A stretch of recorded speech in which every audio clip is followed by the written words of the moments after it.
दुनिया में बहुत सी चीजें हैं जिन्हें इतिहास ने कभी पूरी तरह नहीं बताया। कुछ चीजें जमीन के नीचे दब गईं, कुछ समय की धूल में खो गईं, और कुछ ऐसी भी हैं जो आज भी हमारे सामने हैं, लेकिन हम उन्हें अब तक समझ नहीं पाए। कभी कोई पत्थर निकला जिस पर लिखी थी एक ऐसी भाषा जिसे कोई नहीं पढ़ सका। कभी एक मंदिर मिला जो उन लोगों ने बनाया था जिनके पास औजार तक नहीं थे।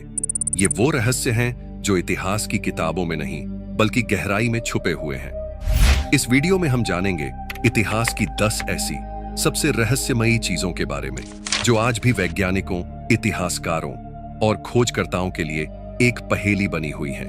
तो चलिए शुरू करते हैं इस वीडियो को। Number 1, Antikythera mechanism. दोस्तों, जरा इस तस्वीर को ध्यान से देखिए। ये एक पुरानी और जंग लगी हुई मशीन जैसी दिखती है, लेकिन क्या आप अंदाजा लगा सकते हैं कि ये कितनी पुरानी हो सकती है? 200 साल, 400 साल या शायद 600 साल? नहीं, ये सभी अंदाजे गलत हैं, क्योंकि ये अद्भुत यंत्र आज से करीब 2100 साल पहले बनाया गया था। जी हाँ, और इसे कहते हैं एंटीकाइथेरा मैकेनिज्म। इसकी खोज 1901 में ग्रीस के एक द्वीप के पास समुद्र में डूबे एक पुराने जहाज के मलबे से हुई थी। जब यह मिला तो शुरुआत में किसी को अंदाजा नहीं था कि ये क्या है, पर जैसे जैसे इसकी जांच हुई, वैज्ञानिकों की आंखें खुली की खुली रह गईं। इस यंत्र में कांसे के लगभग 30 जटिल गियर लगे हुए हैं, और इसकी बनावट इतनी बारीक और सटीक है कि यह सूर्य, चंद्रमा और ग्रहों की चाल को सही सही बता सकता था। यह न सिर्फ एक खगोलीय कैलेंडर था, बल्कि चंद्र ग्रहण, सूर्य ग्रहण और ओलंपिक खेलों की तारीखें तक इससे जानी जा सकती थी। आप सोच सकते हैं इतनी जटिल मशीन उस समय कैसे बनी होगी, जब दुनिया में बिजली, मोटर या कंप्यूटर जैसी कोई चीज नहीं थी। और यही बात इसे एक रहस्य बना देती है। क्या वाकई प्राचीन यूनानी सभ्यता इतनी उन्नत थी कि वो ऐसे यंत्र बना सके, या फिर इतिहास में कोई ऐसी खोई हुई तकनीक थी जिसके बारे में आज हम सिर्फ अंदाजे ही लगा सकते हैं? आज भी वैज्ञानिक इस यंत्र पर रिसर्च कर रहे हैं। हर बार जब इसे स्कैन किया जाता है तो इसके अंदर से कोई नया रहस्य सामने आता है। इसकी सटीकता और इंजीनियरिंग आज की आधुनिक तकनीक को भी चुनौती देती है, और ये हमें यह सोचने पर मजबूर कर देता है कि शायद प्राचीन सभ्यताएं हमारी सोच से कहीं ज्यादा समझदार थीं। नंबर 2, डेड सी स्क्रॉल्स। साल था 1947 का। दूर दूर तक फैला एक सूखा, वीरान रेगिस्तान और एक बेडुइन चरवाहा जो अपनी भेड़ों को खोजते खोजते एक पहाड़ी गुफा के पास पहुंचता है। वो यूं ही एक पत्थर उठाकर गुफा में फेंकता है, लेकिन अंदर से आई आवाज कुछ अलग थी, जैसे पत्थर किसी खाली मटके से टकराया हो। जिज्ञासा में वो गुफा के भीतर गया, और वहां जो मिला वो किसी खजाने से कम नहीं था। मिट्टी के मटकों में बंद थे कई हजारों साल पुराने स्क्रॉल्स, जिन्हें आज हम डेड सी स्क्रॉल्स के नाम से जानते हैं। ये सिर्फ पुराने कागजों के टुकड़े नहीं थे, ये ऐसे दस्तावेज थे जो दुनिया के सबसे पुराने धर्मों, मान्यताओं और इतिहास से जुड़े हुए थे। इन स्क्रॉल्स में हिब्रू, अरामिक और ग्रीक भाषा में लिखा गया था, और इनमें बाइबल की कहानियां, धार्मिक आदेश और कुछ ऐसे रहस्य भरे संदेश भी थे जिन्हें समझना आज भी आसान नहीं है। कुछ स्क्रॉल इतने नाजुक थे कि उन्हें छूने से ही डर लगता था, और कुछ इतने गहरे थे कि उन्हें पढ़ने वाले विद्वान तक सोच में पड़ गए। लेकिन सबसे बड़ा सवाल यह था, इन्हें वहां क्यों छिपाया गया था? किसने लिखा था ये सब? क्या ये कोई गुप्त समाज था, या फिर किसी खोती हुई सभ्यता की आखिरी निशानी? हर स्क्रॉल के साथ एक नया सवाल जुड़ता गया। एक एक दस्तावेज ने इतिहास के पन्नों में दबी परतों को बाहर लाना शुरू किया। डेड सी स्क्रॉल्स ने साबित किया कि हम जितना इतिहास जानते हैं उससे कहीं ज्यादा कुछ अब भी छिपा हुआ है। आज भी ये स्क्रॉल्स पूरी तरह से समझे नहीं जा सके हैं, लेकिन इतना साफ है कि इनमें छिपा ज्ञान, रहस्य और संकेत इतिहास की सबसे गहरी और अनकही कहानियां बयां करता है। Number 3, Dendera light mystery. प्राचीन मिस्र की सभ्यता को दुनिया की सबसे रहस्यमयी और अद्वितीय सभ्यताओं में गिना जाता है। लेकिन क्या कभी आपने सोचा है कि हजारों साल पहले मिस्र के लोग अपने विशालकाय मंदिरों और पिरामिडों को किस तरह से रोशनी से भरते थे? ना तो उस समय बिजली थी, ना आधुनिक टॉर्च और ना ही कोई लैंप। फिर भी वो गहरे और बंद कमरों में अद्भुत चित्रकारी करते थे, वो भी बिना धुएं के कोई निशान छोड़े। डेंडेरा के मंदिर में एक ऐसा रहस्य मौजूद है जिसने वैज्ञानिकों और इतिहासकारों को चौंका दिया है। यहाँ की दीवारों पर उकेरा गया एक चित्र आज भी लोगों के बीच चर्चा का विषय बना हुआ है। एक विशाल बल्ब जैसी आकृति जिसे आज की दुनिया में डेंडेरा लाइट के नाम से जाना जाता है। यह बल्ब नुमा आकृति करीब 2200 साल पुरानी मानी जाती है और इसका संबंध टॉलेमिक काल यानी 330 ईसा पूर्व के दौर से जोड़ा जाता है। मंदिर की दीवार पर बनी इस आकृति को जब पहली बार ध्यान से देखा गया तो उसमें कई अजीब चीजें नजर आईं। एक लंबी पतली संरचना जो हूबहू किसी आधुनिक बल्ब जैसी दिखती है। उसके भीतर एक सर्प की आकृति है जो बिजली के तार जैसी लगती है। बल्ब के पीछे कमल का फूल बना है जो इसकी नींव जैसा दिखता है और एक व्यक्ति उस बल्ब को किसी तार या छड़ के माध्यम से थामे हुए है। इन सब को देखकर कई लोगों ने यही अनुमान लगाया कि क्या प्राचीन मिस्र के लोग सच में बिजली का इस्तेमाल करते थे। कुछ विशेषज्ञों का मानना है कि यह सिर्फ एक धार्मिक प्रतीक है जो देवताओं और ऊर्जा के बीच संबंध को दर्शाता है, लेकिन कुछ लोग इसे प्राचीन तकनीक का प्रमाण मानते हैं। हालांकि अब तक इसका कोई पक्का और सर्वमान्य उत्तर नहीं मिला है। डेंडेरा लाइट आज भी एक रहस्य है। कुछ के लिए यह मिस्र की कला की कल्पना शक्ति है, तो कुछ के लिए यह उस प्राचीन विज्ञान की झलक है जिसे दुनिया आज भी पूरी तरह नहीं समझ पाई है। Number 4, Gobekli तेपे। धरती पर कुछ जगहें ऐसी होती हैं जो इतिहास की किताबों को ही दोबारा लिखने पर मजबूर कर देती हैं। गोबेकली तेपे तुर्की की पहाड़ियों के बीच छिपा हुआ एक ऐसा ही रहस्य है। एक प्राचीन मंदिर जो आज तक खोजे गए किसी भी मंदिर से हजारों साल पुराना है।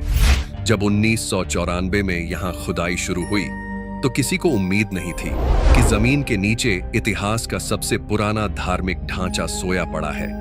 ये मंदिर करीब 11,000 साल पुराना है, यानी पिरामिड बनने से भी 6,000 साल पहले। यहाँ इंसानी सभ्यता बड़े बड़े पत्थरों को तराशकर धार्मिक संरचना खड़ी कर रही थी। गोबेकली तेपे में पाए गए पत्थर 16 फीट तक ऊंचे और कई टन वजन के हैं। इन्हें टी आकार में सजाया गया है और उनके ऊपर जानवरों की आकृतियां उकेरी गई हैं, जैसे ये मंदिर सिर्फ पूजा की नहीं बल्कि किसी गहरे प्रतीकात्मक रहस्य का केंद्र रहा हो। इसकी सबसे चौंकाने वाली बात यह है कि जब यह मंदिर बनाया गया तब इंसानों ने खेती करना भी शुरू नहीं किया था। ना पहिए का आविष्कार हुआ था, ना ही धातु के औजार थे। फिर भी उन्होंने ऐसे स्तंभ खड़े किए जिनमें कला, विज्ञान और आध्यात्मिकता की झलक साफ दिखती है। गोबेकली तेपे ये साबित करता है कि इंसानों ने पहले धर्म और पूजा को महत्व दिया और फिर खेती और समाज की शुरुआत की। इस खोज ने इतिहासकारों के वर्षों पुराने सिद्धांत को उल्टा कर दिया। हजारों साल तक ये जगह मिट्टी और पत्थर के नीचे दबी रही, जैसे खुद समय ने इसे छिपा रखा हो, और जब ये बाहर आई तो इतिहास की नींव हिल गई। आज भी यहाँ खुदाई जारी है और हर नया हिस्सा एक नई परत खोलता है जिसमें इंसान की सोच, श्रद्धा और रहस्य छिपे हैं। गोबेकली तेपे सिर्फ एक मंदिर नहीं है, ये उस भूले हुए अध्याय की झलक है जिसे इतिहास ने अब तक अनदेखा किया था। Number 5, Saqqara bird. मिस्र की धरती पर इतिहास हर कदम पर छिपा हुआ है। हर मंदिर, हर मम्मी और हर खोज के पीछे एक नया रहस्य। लेकिन कुछ खोजें ऐसी होती हैं जो हर तर्क और समझ को चुनौती देती हैं। सक्कारा बर्ड उन्हीं में से एक है। साल 1898 में मिस्र के प्राचीन शहर सक्कारा में एक पुरातत्विक खुदाई हो रही थी। यहीं पर एक कब्र से निकली एक लकड़ी की मूर्ति, छोटी सी पर उतनी ही रहस्यमयी। देखने में ये मूर्ति एक पक्षी जैसी लगती है, लेकिन जैसे ही विशेषज्ञों ने इसे गौर से देखा तो उन्होंने पाया कि इसका डिजाइन किसी आम चिड़िया जैसा नहीं था। इसके पंख एकदम सीधे और संतुलित थे। पूंछ एक वर्टिकल स्टेबलाइजर जैसी थी, बिल्कुल जैसे किसी आधुनिक ग्लाइडर या विमान में होता है। इस मूर्ति को नाम दिया गया सक्कारा बर्ड। और तभी से सवाल उठने लगे, क्या मिस्र के लोग हजारों साल पहले से उड़ान भरने की तकनीक जानते थे? ये आकृति लगभग 2200 साल पुरानी मानी जाती है और इसकी बनावट इतनी परिष्कृत है कि कई वैज्ञानिकों और इंजीनियरों ने इसका एरोडायनामिक मॉडल भी बनाकर टेस्ट किया। और नतीजा चौंकाने वाला था। ये आकृति कुछ हद तक उड़ान ले सकती थी। कुछ लोगों का मानना है कि ये सिर्फ एक खिलौना था या फिर किसी पवित्र पक्षी का प्रतीक। लेकिन जो लोग इसे ध्यान से देखते हैं वो कहते हैं कि इसकी बनावट में जो बैलेंस और डिजाइन है वो किसी समझदार तकनीक की तरफ इशारा करता है। एक थ्योरी ये भी कहती है कि ये शायद प्राचीन मिस्र की उड़ान तकनीक का एक छोटा नमूना हो या फिर उस दौर के वैज्ञानिकों का एक प्रयोग जो आगे कभी पूरा नहीं हो पाया, लेकिन आज तक किसी भी पक्के सबूत से यह साबित नहीं हो पाया कि प्राचीन मिस्र के लोग उड़ान भरते थे। फिर भी सक्करा बर्ड ने इतिहासकारों और इंजीनियरों दोनों को उलझन में डाल दिया है। Number 6, Rosetta stone. कल्पना कीजिए एक ऐसा समय जब दुनिया की सबसे पुरानी भाषाएं एक ऐसे पत्थर में छिपी थीं, जिसे देखने पर किसी को अंदाजा भी नहीं था कि यह कितना खास है। 1799 में मिस्र के रोसेटा नामक गांव के पास एक पत्थर मिला। एक आम पत्थर जैसा दिखने वाला, लेकिन असल में बेहद अनोखा। फ्रांसीसी सैनिकों ने जब इसे देखा तो उन्हें भी नहीं पता था कि उनके सामने इतिहास की सबसे रहस्यमयी खोजों में से एक रखी हुई है।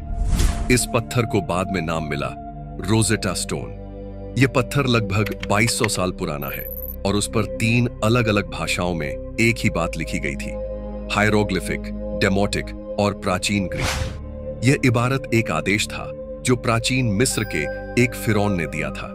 लेकिन असली कमाल यह था कि उस समय कोई भी हायरोग्लिफिक भाषा को पढ़ना नहीं जानता था। यह वही भाषा थी जिसमें प्राचीन मिस्र की तमाम बातें लिखी गई थीं, मंदिरों की दीवारों पर, पिरामिडों में और मम्मी के ताबूतों पर। लेकिन लोग सिर्फ उसे देख सकते थे, समझ नहीं सकते थे। रोजेटा स्टोन ने वह दरवाजा खोला जिससे मिस्र की भाषा, संस्कृति और इतिहास को पढ़ा जा सका। 1822 में एक विद्वान जीन फ्रांसोइस शैम्पोलियन ने इस पत्थर पर लिखी ग्रीक भाषा की मदद से हायरोग्लिफिक पढ़ने की शुरुआत की, और जैसे जैसे शब्द समझ में आते गए वैसे वैसे मिस्र का इतिहास सामने खुलता गया। ये सिर्फ एक पत्थर नहीं था, ये एक कुंजी थी जो हजारों साल से बंद पड़े रहस्य को खोल रही थी।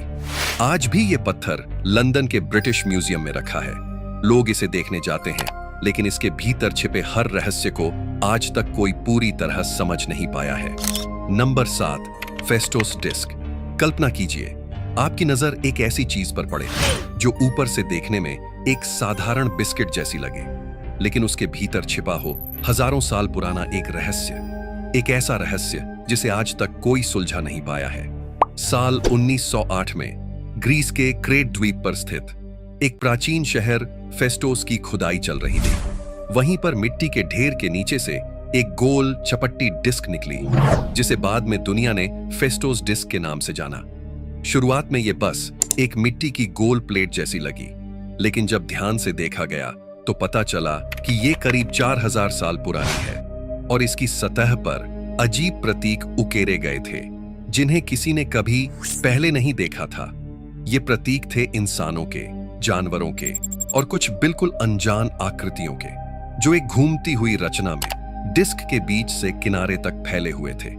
ऐसा लगता था मानो कोई गूढ़ भाषा हो, कोई कोड जिसे आज तक किसी के समझ में नहीं आया। पूरी दुनिया में यह डिस्क आज तक एक रहस्य बनी हुई है। कई वैज्ञानिक और भाषाविद इसे पढ़ने की कोशिश कर चुके हैं।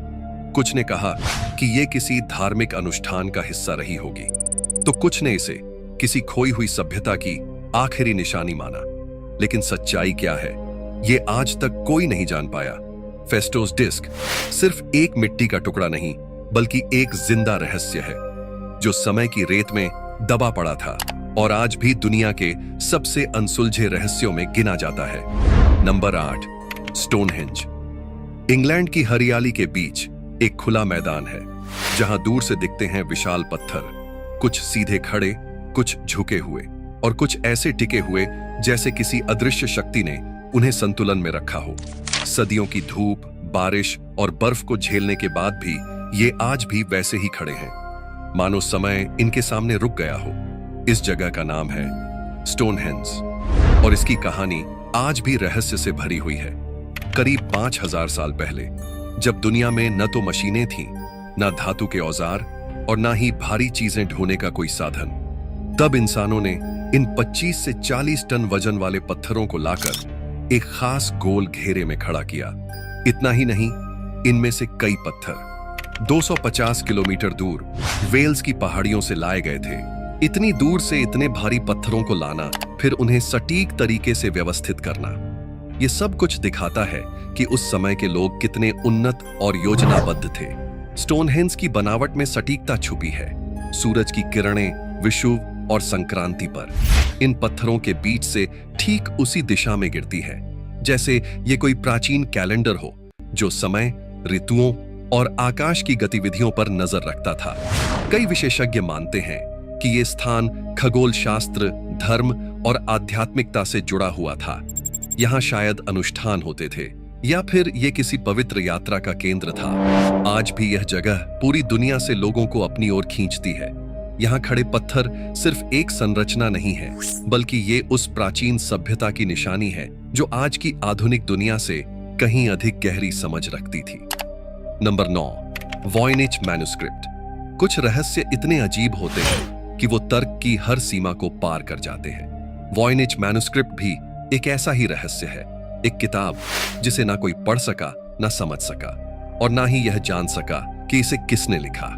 साल 1912 में एक प्राचीन पुस्तकों के व्यापारी विल्फ्रेड वॉयनिच इटली के एक पुराने मठ में यह अजीब सी किताब खोजते हैं।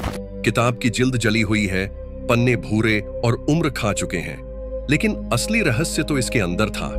कुल मिलाकर लगभग 240 पन्ने हैं और हर पन्ने पर दर्ज हैं ऐसे अक्षर और चित्र जो किसी भी ज्ञात भाषा या लिपि से मेल नहीं खाते। कोई भी भाषा विशेषज्ञ, इतिहासकार या कोड ब्रेकर आज तक यह नहीं समझ पाया कि इसमें लिखा क्या है। कभी लगता है यह किसी प्राचीन वैज्ञानिक की नोटबुक है, कभी यह किसी दूसरी दुनिया की भाषा जैसी लगती है, एक ऐसी भाषा जो सिर्फ लेखक ही समझता था। इस किताब में दर्ज हैं अजीब से पौधों की आकृतियां, ऐसे फूल और पत्ते जो इस धरती पर कभी देखे ही नहीं गए। कहीं पर ऐसी महिलाओं की चित्रकारी जो किसी तरह की ऊर्जा या जलधारा से जुड़ी लगती है। कुछ पन्नों पर खगोलीय चक्र और तारे हैं, जैसे ये किताब किसी और ब्रह्मांड से आई हो। इतिहासकारों ने जब इसकी कार्बन डेटिंग की, पता चला कि ये किताब 15वीं सदी यानी लगभग 600 साल पुरानी है। लेकिन लेखक कौन था, भाषा क्या थी और मकसद क्या था, ये सब आज भी अधूरा है। सैकड़ों भाषाविदों, क्रिप्टोलॉजिस्ट्स और एआई सिस्टम्स ने भी इस किताब को पढ़ने की कोशिश की, लेकिन हाथ सिर्फ विफलता ही लगी। कुछ लोगों का मानना है कि ये एक धोखा है, एक बेकार मजाक जिसे रहस्यमयी दिखाने के लिए बनाया गया था। लेकिन जब इसकी लिखावट में एक लय और संरचना पाई गई, तो यह साबित हो गया कि यह किसी गहरी सोच का नतीजा था, न कि बस यूं ही बनाई गई एक नकली किताब। आज भी वॉयनिच मैन्युस्क्रिप्ट अमेरिका के येल विश्वविद्यालय की लाइब्रेरी में सुरक्षित रखी है। हजारों शोधकर्ता अब भी हर साल इसे देखने आते हैं, एक उम्मीद लेकर कि शायद उन्हें कोई सुराग मिल जाए। नंबर 10, चिन शी हुआंग का मकबरा। चीन का पहला सम्राट चिन शी हुआंग वो नाम है जिसने बिखरे हुए राज्यों को जोड़कर चीन को एक देश में बदल दिया। उसकी सत्ता, उसकी सेना और उसका सपना, सब कुछ महान था। लेकिन उससे भी ज्यादा चौंकाने वाला है उसका मकबरा, जो आज भी जमीन के नीचे एक रहस्य की तरह दबा हुआ है। साल 1974 में कुछ किसान एक कुआं खोद रहे थे और तभी उन्हें जमीन के नीचे मिट्टी से बनी सैनिकों की एक विशाल फौज मिली। हर चेहरा अलग, हर मुद्रा अनोखी, मानो असली सैनिकों को पत्थर में बदल दिया गया हो। आज जिसे हम टेराकोटा आर्मी कहते हैं, वो उसी खोज का हिस्सा है। इनके बारे में जानकर आपको कैसा लगा, हमें कमेंट करके जरूर बताएं। अगर आपको यह वीडियो पसंद आया हो तो इसे लाइक करें और ऐसे ही रहस्यमयी कंटेंट के लिए चैनल को सब्सक्राइब करना न भूलें। हम जल्द मिलेंगे एक और नए और हैरान कर देने वाले रहस्य के साथ।